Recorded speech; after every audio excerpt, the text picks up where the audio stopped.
இது வந்து அந்த போத்தல் அமைப்பில் அந்த நீட்டாக இருக்கிறபடியாக நாங்கள் இதை போத்தல் சுரக்கான்னு தான் சொல்கிறோம் நாங்கள். வணக்கம் உறவுகளே, இன்றைக்கும் வந்து ஒரு அருமையான காணொலி ஒன்று தான். இன்றைக்கு வந்து நாங்கள் இந்த சுரக்காயை பிடிச்சி தான் ஒரு தரமான ஒரு பால் கறி வைக்க போகிறோம். பார்த்தீங்கன்னா தெரியும், ஒரு 2-3 சுரக்கொடி தான் நிற்குது. அதில் வந்து 4-5 காய் இருக்குது. கூடுதலாக வந்து சொல்லிவினோம் அந்த பழமொழியே இருக்குது, 8 சுரக்காய் கறிக்கு உதவாதாண்டு. ஆனால் இந்த சுரக்காய் வந்து கறி காய்ச்சறதுக்கு ஒரு தட்டமான ஒரு சுரக்காய். இதிலே சுரக்காயிலே வந்து 2-3 விதமான சுரக்காய் இருக்குது. இது வந்து கறி காய்க்கிற சுரக்காய் பாருங்க, ஒரு 2-3 கொடி தான் நல்ல ஒரு பந்தலில் விட்டு படராக விட்டுருக்கணும். இதில் பிடிங்கொண்டு தான் நாங்கள் ஒரு தரமான பால் கறி வைக்க போகிறோம். அப்படியே வாங்க வீடியோக்குள்ளே போகலாம். இன்றைக்கு நாங்கள் வந்து சுரக்காயெல்லாம் இன்றைக்கு நாங்கள் ஒரு தரமான பால் கறி வைக்க போகிறோம். இப்போ பாருங்கள், நாங்கள் இந்த மரத்தில் சுரக்காய் பிடுங்க போகிறோம். சுரக்காய் மரத்தில் வந்து இப்போ 3 சுரக்காய் இருக்குது. இதில் வந்து நாங்கள் வந்து இப்போ இந்த சுரக்காயை தான் பிடிங்க எடுக்க போகிறோம். இதான் நல்ல கணக்கான சுரக்காய் இருக்குது. பாருங்கள் எப்படி இருக்குண்டு. இதில் வந்து எப்படி பிஞ்சு முதல் பார்க்குறோன்னா இதில் அமர்த்தி பார்க்க தெரியும். இப்படி அமர்த்தப்படும். இது வந்து கொஞ்சம் முத்தி கொண்டு வருது. இது வந்து இப்போ அவங்களுக்கு ஆக பெருசு அண்டா பட்டினா வந்து மிச்சம் இருக்குமல்லோ. நாங்கள் வந்து அளவான சுரக்காய் பிடிங்க எடுத்தோம்டா அவ்வளோத்துலேயுமே கறி வைக்கலாம். ஆக பெருசு எடுத்தோம்டா மிஞ்சும் எங்களுக்கு பாதிலாம் கறி வைக்கலாம். அப்போ நாங்கள் இப்போ எங்களுக்கு அளவாக இருக்கிறபடியாக நாங்கள் இப்போ இந்த சுரக்காயை பிடிங்க எடுப்போம். பாருங்கள் எப்படி இருக்கணும் 3 சுரக்காய். சுரக்கொடியை வந்து பந்தல் போட்டு தான் ஏற்றி விட்டிங்கன்னா பாருங்கள், மேலே ஒரு பந்தலில் ஒரு பிஞ்சு ஒன்று இருக்குது பாருங்கள். இது வந்து ஆக சின்ன பிஞ்சு. எப்படி ஒரு வீடு மாதிரி ஒரு அழகான பந்தலில் போட்டு விட்ருக்கணும். பந்தலில் போட்டால் தான் மேலே ஏறி காய்க்கும். இது வந்து போத்தல் சுரக்காய். சுரக்காயிலே 2-3 வகை இருக்குது. இது வந்து அந்த போத்தல் அமைப்பில் அந்த நீட்டாக இருக்கிறபடியாக நாங்கள் இதை போத்தல் சுரக்காய்னு தான் சொல்கிறோம் நாங்கள். மற்ற அந்த செம்பு மாதிரியும் ஒரு சுரக்காய் இருக்குது, அது அந்த குடம் மாதிரியே இருக்குது. பாருங்கள், அந்த 3 காயும் எப்படி இருக்குன்னு பாருங்க. ஒரு பூச்சியோ எதுவுமே அடிக்கலை பாருங்கள். அப்படி நல்ல பொலிசிங்காக இருக்குது பாருங்கள் காயை பார்க்க. இதுக்கு வந்து மருந்தோ பசலையோ ஒன்றுமே போடலை. இதுக்கு வந்து எரு மட்டும்தான் போட்டவையால் கொடி வந்து நல்லா ஓடி இருக்குது பாருங்கள். அடியிலேருந்து ஓடி இருக்கு கொடிங்க. ஆனால் இந்த சுரக்காய்க்கு வந்து பூச்சி அடிச்சிருக்கு. இது வந்து பூச்சி அடிக்காமல் பாதுகாக்கிறோன்னா இதுக்கு வந்து பொலித்தீன் போடுறவையால் ஃபுல்லாக வந்து பொலித்தீன் போட்டு விட்டால் அதுக்குள்ளே பூச்சி ஒன்றும் போகாது. அப்போ நல்ல சுரக்காயாக இருக்கும். ஆனால் இதுக்கு வந்து எதுவுமே போடலை. ஒரு சுரக்காயெல்லாம் பூச்சி அடிச்சிருக்கு, மற்ற 2 சுரக்காயெல்லாம் அடிக்கலை பூச்சி. பாருங்கள், இந்த சுரக்காய் வந்து இப்போ எங்களுக்கு காணும். இது வந்து கிட்டத்தட்ட 1 கிலோ கிட்டே இருக்குது. இந்த சுரக்காய் 1 கிலோ வரும். இதில் தான் நாங்கள் இன்றைக்கு ஒரு சுவையான ஒரு பால் கறி வைக்க போகிறோம். அப்படியே நாங்கள் சுரக்காயை பிடுங்கி எடுப்போம். இப்போ நாங்கள் வந்து இந்த சுரக்காயை வெட்டி எடுப்போம். நல்ல காம்போட வெட்டி எடுப்போம். இப்போ இந்த சுரக்காய் வந்து இப்போ எங்களுக்கு கறிக்கு காணும். இந்த சுரக்காய் வந்து பிடிங்கின உடனே முத்திரம். இப்படி வந்து ரவுண்டாக கீறி விட்டோம்டா முத்தாது சுரக்காய். இப்படி கத்தியால் இப்படி ரவுண்டாக கீறி விட்டோம்டா 2-3 நாளைக்கு இருக்கும். இல்லாட்டி ஒரு நாளையிலே முத்திரம் பிடுங்கி வச்ச உடனே. இப்போ வந்து இந்த சுரக்காய் 2 நாளைக்கு. அப்போ நாங்கள் இந்த சுரக்காயை கொண்டு தரமான ஒரு பால் கறி வைப்போம். நாங்கள் இன்றைக்கு இந்த சுரக்காயெல்லாம் ஒரு கறி வச்சு காட்ட போகிறோம். உங்களுக்கு பருப்பும் போட்டு ஒரு பால் கறி தான் வைக்க போகிறோம். இந்த சுரக்காயை பாருங்க, இது சுரக்காய் இன்னும் வடிவில் இருக்குதுண்டு. இது ஒரு போத்தல் வடிவில் இருக்குது. போத்தல் வடிவில் இருக்கிறபடியாக அதை போத்தல் சுரக்காய்ன்னு சொல்லுவோம் நம்ம. போத்தல் சுரக்காய்னு சொல்லலாம். இதில் வேறையும் இன்னும் இருக்குது, இந்த சின்ன குடம் மாதிரி எல்லாம் இருக்குது. அப்போ அதுகள் வேறு இடங்களில் இருக்குது. நீட்டுக்காய் சுரக்காய்கள் வெயில் காலத்தில் சாப்பிடுவோம் நாங்கள். இப்போ உங்களில் கழிவு நீர்களை உழவு இருக்கும், அது எல்லாத்தையும் படியே இருக்குது. சுரக்காய் நீட்டுக்காய் தான் ஒரு மருத்துவ குணம் கொண்ட ஒரு சுரக்காய் நம்ம கட்டாயம் சாப்பிடுவோம். கிழமைக்கு ஒரு காலாவது சாப்பிடணும். இப்போ வெயில் காலம் வந்து கூட செட்டியான வெயில். இப்போ வெயில் காலங்களுக்கு வந்து இப்படியான மரக்கரை கட்டாயம் கூட உடம்புல சேர்த்து கொள்ளணும் நாங்கள். கட்டாயமாக சாப்பிடுவோம். இன்றைக்கு இதில் வந்தால் ஒரு தரமான ஒரு பால் கறி, அது வந்து பருப்பு போட்டு வச்சா இன்னும் நல்ல ஒரு சுவையாக இருக்கும். அதுதான் நாங்கள் இன்றைக்கு செய்ய போகிறோம். வேணாமா அதோட பருப்போட சுரக்காயும் காய்ச்சலாம், நீட்டுக்காயும் அதோட பருப்பு நீட்டுக்காயும் காய்ச்சலாம், பருப்பும் பூசணிக்காயும் காய்ச்சலாம். இதெல்லாம் கட்டாயம் சாப்பிடணும். இல்லை அதை விட வந்து இதுக்கு வந்தோம்னா பெருசாக அந்த மருந்துகள் அதுகளெல்லாம் பாவிச்சது வந்து மிக மிக குறைவுன்னு தான் சொல்லணும். இந்த பைத்தங்கொடி கத்தரிகள் மாதிரி இல்லை. இது அந்த பூசணி மாதிரி எருவை போட்டு வச்சா தானாக காய்க்கும் கொடியேறி. அதுக்கு நாங்கள் கட்டாயம் சாப்பிடுவோம். நாங்கள் சமைக்க தொடங்குவோம். இங்கே நீங்கள் பார்த்தீங்கன்னா நாங்கள் பச்சை மிளகா எடுத்து வச்சுருக்கிறோம், வெங்காயம் எடுத்து வச்சுருக்கிறோம், அதோட பருப்பும் எடுத்து வச்சுருக்கிறோம். இதுகளை எல்லாத்தையும் சேர்த்து தான் சுரக்காயோட போட்டு நாங்கள் ஒரு தரமான ஒரு பால் கறி வச்சு காட்ட போகிறோம். அப்போ நாங்கள் சுரக்காயை வெட்டுவோம். முதல்ல வெட்டுவோம். நல்ல பிஞ்சு இதில் எப்படியாம்மா பிஞ்சு முத்தல் பார்க்குறது? பட்டைக்கு தெரியும் தம்பி. இப்படி நாங்கள் பாருங்க, இப்படி இப்படி நுள்ளி பார்க்க தெரியும். இது பிஞ்சு. அதை விட அமர்த்தி பார்க்கவும் தெரியும். அமர்த்தி பாருங்க அப்படி இருக்க வேண்டும். அமர்த்தி பார்க்க நான் செய்யுது. முத்தலண்டா இப்படி தோல் நுள்ளுப்படாது. அதை விட இப்போ எத்தனை கிலோ வரும்? இது ஒரு 1.5 கிலோ. 1.5 கிலோ வரும். சரி, நாங்கள் பட்டுப்போம். இப்படி துண்டு கண்டா பட்டி பொறுப்பு ரசம் வச்சுருக்கோம்.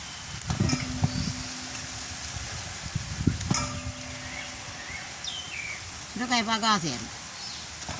நல்ல பிஞ்சு பிஞ்சு சுரக்காய் தான் காய்ச்சணும்.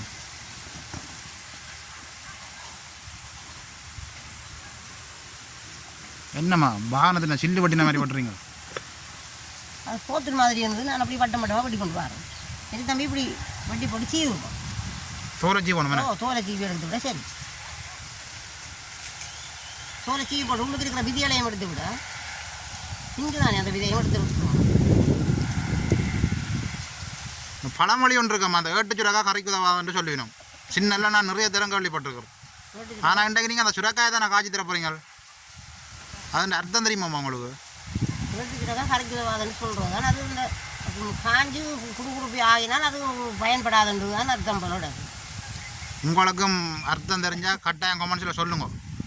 அப்படி தான் இருக்கு. வேண்டாம், காஞ்சி போனால் அது பிரியோசனம் இல்லை. கூடுதலாக வந்து எல்லாருமே கேள்விப்பட்டிருப்பேன் பள்ளிக்கூட காலங்களில் ஏட்டு சுரக்கா வந்து கரைக்கு உதவாதுண்டு. நானும் நிறைய திறம் கேட்டிருக்கிறேன். நான் சின்ன எங்களுக்கு தெரியாதான் அந்த விளக்கம் உண்டும்.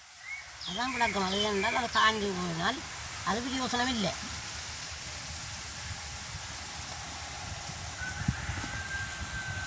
நாங்கள் அது இந்த விதி எடுத்தும் சமைக்கலாது, அதை பழக்க வச்சும் சாப்பிடலாது. இதுதான் அதுக்கு நடுவுக்கு இருக்கிற விதை. பிஞ்சண்டபடியாக நம்ம அந்த விதை விரையில் இப்படியா இவ்வளோ சுரக்காயும் சீவி எடுப்போம். இவ்வளோ சீவி எடுத்தால் வடிவாக காணும்.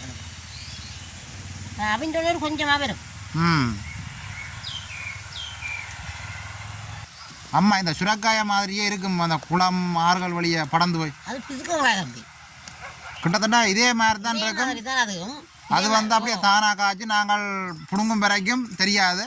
அப்படியே நல்லபடியாக காஞ்சி போய் இருக்கும். ப்ரஸ் மாதிரி இருக்கும். அதை நாங்கள் எடுத்து கொண்டு வந்து என்ன செய்யறாங்கன்னா சின்ன கால்கை ஊற்று அதைக்கிறதுக்கு கூடுதலாக வந்து நல்லா இருக்கும். அது நல்ல பால் கறி வைக்க நல்ல டேஸ்ட்டாக இருக்கும். நல்ல கறி அது.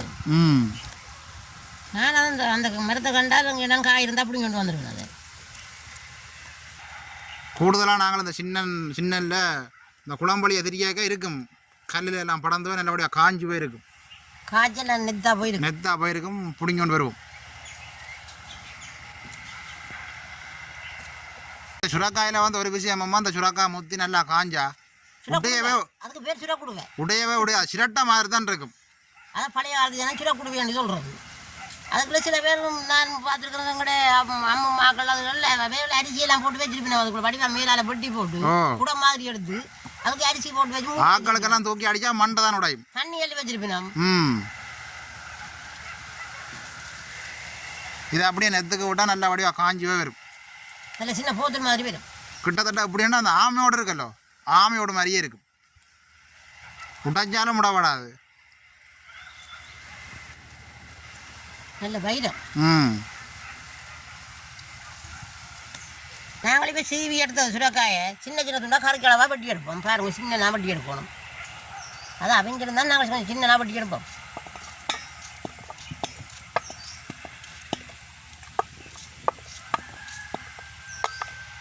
சின்ன சின்ன துண்டுகளை வெட்டி சீவின வழியாக வெட்டுறது சுகம். அதுதான் நான் இப்படி வெட்டினேன்.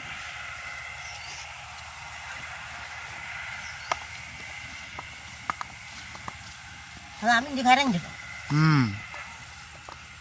உடலங்கா மாதிரி தான் இருக்கும்.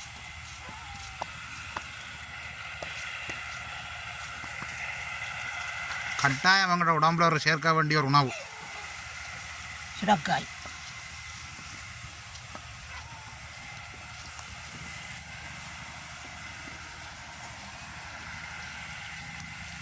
இந்த காலம் சின்ன பிள்ளைகளுக்கு சாப்பிடாது. சின்ன பிள்ளைகளுக்கு நாங்கள் கட்டாயம் கொடுக்கணும். அதை விடாமல் என்ன சொல்லுங்க, அவன் பெம்பல் உண்டு. நானும் தான் பிடிங்க கொண்டு வரேன். இடையில ஒரு தான் கண்டுட்டு கேட்குறான்னு இது என்ன சாமான். அது தெரியாது என்ன. ஓ, கடையில் விட்டுட்டு சாமான் வாங்க தூக்கி பார்த்துட்டு கேட்குறான்னு இது என்ன சாமான். இப்போதே பிள்ளைகளுக்கு தெரியாது. சின்ன சின்ன துண்டுகளாக வட்டினோன்னா பாருங்க இவ்வளோ வடிவாக இருக்குண்டு.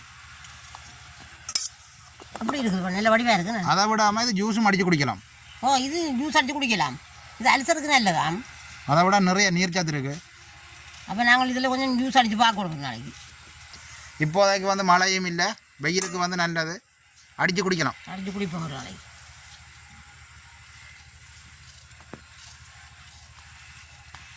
தண்ணி தான் நாங்கள் கூடுதலாக குடிக்கணும். இவ்வளோத்தையும் நாங்கள் பட்டி எடுப்போம். நாங்கள் இப்போ சுரக்காயெல்லாம் பட்டி எடுத்துட்டோம். களவளவான துண்டுகளாக பட்டி எடுத்துருக்கிறோம். இனி நாங்கள் பச்சை மிளகா வெங்காயமெல்லாம் உடைச்செடுப்போம். பச்சை மிளகாயா பாருங்கள் எந்த பெருசில் இருக்குண்டு. வெங்காயம் நல்ல சின்ன வெங்காயம் தான், பெரிய வெங்காயம். ஒரு 7-8 பச்சை மிளகா காணும் எங்களுக்கு. பால் கறியை வந்து கொஞ்சம் முறைப்பாக தான் வைக்கணும். அப்போ தான் நல்ல காரசாரமாக இருக்கும். உரைச்சதான் சாப்பிடுச்சு. பருப்பும் போடுறது தானே. இப்படியே இவ்வளோத்தையும் துப்புராக்கி எடுப்போம். ஓ இவ்வளோ துப்புராக்கினா காணும்.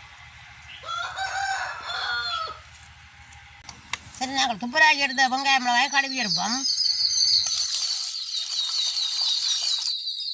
நாங்கள் கழுவி எடுத்த பச்சை மிளகாயம் வெங்காயத்தையும் பட்டி எடுப்போம். பால் கொஞ்சம் வெங்காயம் மிளகாயெல்லாம் தாளித்து போடும். அப்போ தான் நல்லா இருக்கும். கடுகு சீரகங்கள் வெங்காயம் மிளகாய் உள்ளி மிளகாய் எல்லாம் தாளித்து தான் போடுறோம்.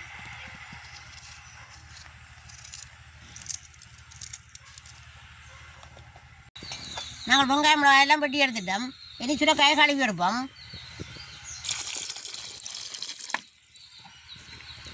தண்ணியில் மிதக்குது சுரைக்காய். காரம் இல்லை தானே, இது தண்ணியிலே அவியும். இந்த கடப்புற தண்ணியிலே அவியும். தண்ணி முழுக்கிறது தானே. நாங்கள் பருப்பு போடுறபடியாக தான் கொஞ்சம் தண்ணி விடுவோம். இல்லைன்னா சுரைக்காயும் தண்ணியில் அவியும். நாங்கள் இப்போ பருப்பை கழுவி எடுப்போம்.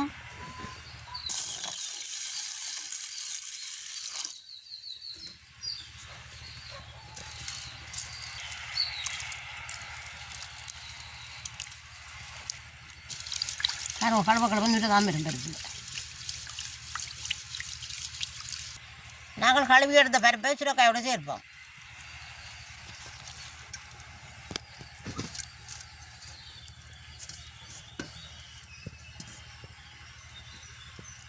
இதுக்கு கொஞ்சம் தண்ணி விட்டால் காணும் பருப்பு வைக்கிறது. இதோட நாங்கள் கொஞ்சம் மஞ்சள் தூளும் சேர்ப்போம். நாங்கள் இப்போ உப்பு சேர்க்க இல்லை, பருப்பு நல்லா அவிஞ்சது கூட தான் உப்பு சேர்த்து கொள்ளணும். இப்போ அடுப்பு நல்லா இருக்கிறபடியாக நாங்கள் அடுப்பில் வைப்போம்.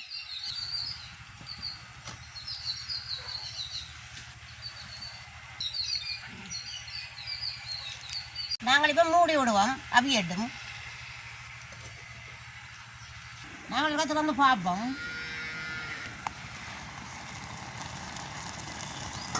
கொண்டு வந்துட்டு பருப்பு அவியது கிண்டிப்போம்.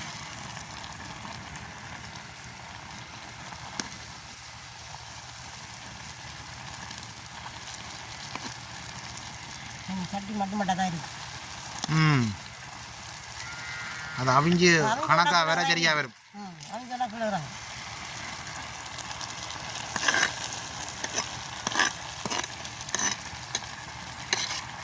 அடுப்பு நல்லா எரியறபடியாக பக்கண்டுப்பா அவியும். சரி நாங்கள் படிவா மூடி விடுவோம். உங்களுக்கு இப்போ இங்கே வந்து சுடாக்க அவிஞ்சு கொண்டு இருக்குது. நாங்கள் உள்ளி மிளகு நச்சீரகங்களை இடிப்போம். முதல் உள்ளியை போடுவோம்,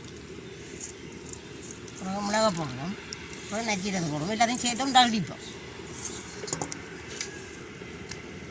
உங்களுக்கு உள்ளி மிளகு இடிக்கிறதுக்கு நல்ல ஒரு சின்ன உரல் இருக்குது, கல்லுரல், கடுங்கல்.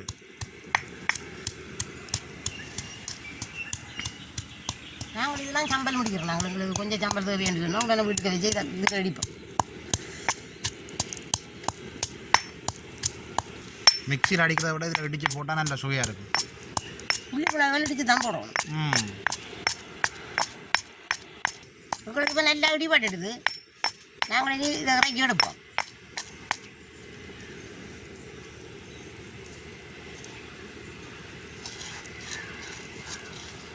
இது உள்ளி மிளகாய் அடிக்க தான் நல்ல இந்த ஊர் நல்லா இடிபடும். நாங்கள் இறக்கி எடுப்போம்.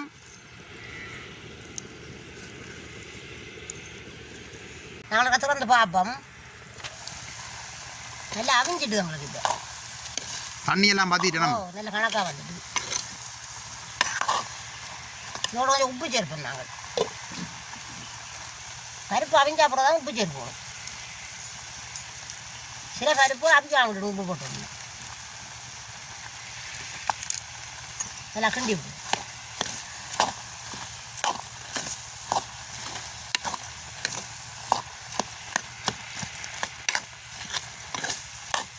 நல்லா சேரட்டும் எங்களுக்கு இப்போ பருப்பு சுரைக்காயெல்லாம் நல்லா அவிஞ்சிடுது நாங்கள் அதோட பாலை சேர்ப்போம் நல்லா அவிஞ்சு கரைஞ்சிட்டு நல்ல பால் கட்டி பாலாய் சேர்த்து விட சரி நல்லா துளாய் விடுவோம்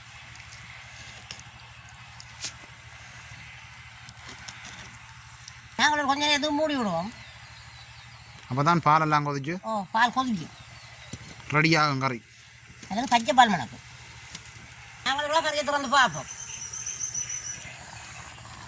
நல்லா கொதிச்சுட்டு இப்படி தான் கொதிக்கணும் இல்லைன்னு சொன்னால் ஒரு கொஞ்சம் நேரத்தால் பால் பழுதாகும் கறிக்கு விட்ட பால் நல்லா கொதிச்சாலும் கறி பழுதாகாமல் இருக்கும்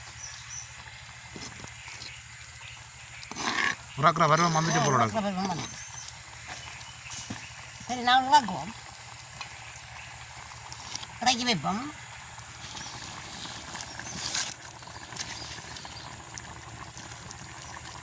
மண் சட்டியிலே சரியாக ஆறாது கொதிச்சு கொண்டு இருக்கு அதான் மண் சட்டி வழியாக கரையாது மூடி விடுவோம் மூடி போட்டு அடுத்த ஆட்ட வேலை ஒன்று இருக்கு தாளித்து போடுவோம் எல்லாம் தாளிக்கிறது சட்டியை வைப்போம்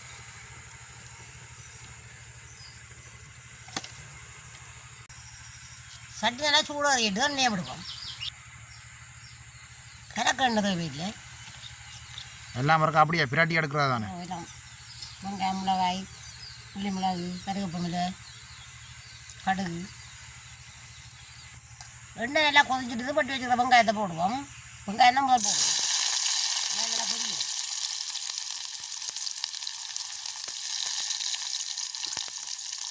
கிண்டி விடுவோம் வெங்காயம் பறிச்சுட்டு அடுத்து தான் மிளகாயை போடுவோம் செத்தல் மிளகாய் அடுத்தாக உள்ளி இடிக்க வச்சுக்கிட்டு போடுவோம் கருவேப்பிலை எல்லாத்தையும் போடுவோம் சரி நாங்கள் இதோட கொஞ்சம் கடுகும் சேர்ப்போம்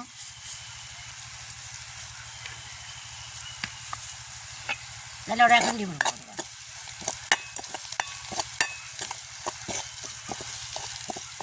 சரி எங்களுக்கு நல்லா எல்லாம் பொரிஞ்சு வந்துட்டு இப்போ நாங்கள் இப்போ இறக்குவோம் இறக்கி அப்படியே சட்டிக்குள்ளேயே போட்டு பிரட்டுவோம் கரைக்க போட்டு பிரட்டி விடுவோம் அப்படியே அதோட நாங்கள் கொஞ்சம் தேசி புளியும் சேர்ப்போம் கணக்கு தேவையில் கொஞ்சம் புளியண்டா காணும் வடிவாக கிண்டி விடுவோம் எல்லாம் சேரட்டும்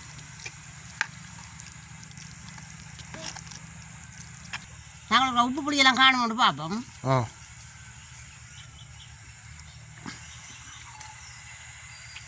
காணும் தம்பி எல்லாம் நாங்கள் இனி சாப்பிட்டு பார்ப்போம் சரி சாப்பிட்டு பாருங்க தம்பி எங்களுக்கு வந்து இப்போ சுரக்காய் கறி ரெடி இப்போ நாங்கள் சாப்பிட்டு பார்க்க போகிறோம் எப்படி இருக்காண்டு கறியை பார்க்கவே நான் அம்மாட்ட சொல்லிட்டு நேருது நல்லா இருக்குங்க நான் எதிர்பார்க்கவே இல்லை எப்படி இருக்கும் இந்த கறி என்று உண்மையிலே சட்டமான ஒரு கறி பருப்பும் போட்டு வச்சு நாங்கள் நல்ல ஒரு சுவையாக இருக்குது கறி தாளிச்சு போட்டது தானே எல்லாம் அதை விட நல்ல வாசம் அதை விட இந்த பச்சரி சோறு இன்னும் நல்லா இருக்குது